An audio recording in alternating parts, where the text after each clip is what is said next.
Welcome to our tutorial about device areas. First of all, what are device areas?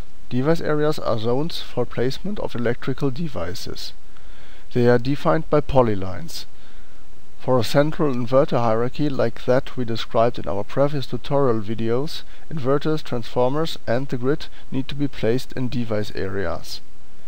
Combiner boxes will be placed at the string or at the cable, and so they will be part of a later tutorial video. For now we create two zones using the polyline function of Civil 3D.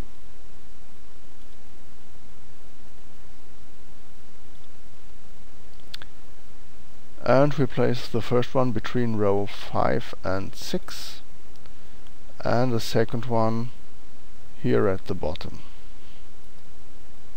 Okay. For better overview, I will change the settings,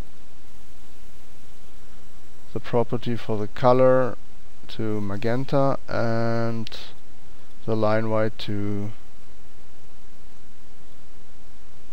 0.5 millimeter, so it's easier to see. Now we go to device areas and say right click, add. We select the first device area, press enter, and we call it central devices. Again I go to device areas and say right click, add, and I select the second polyline and this time I call it grid. I open the tree for device areas and both device areas are colored red. If I select the first one, I can select all the devices from device hierarchy which should be part of this device area.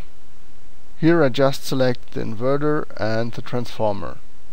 As I already said, the combiner box is not part of the device areas, and we will talk about that later. Then I select the grid, and here I just select the grid, and as we can see the color of the entry has turned black.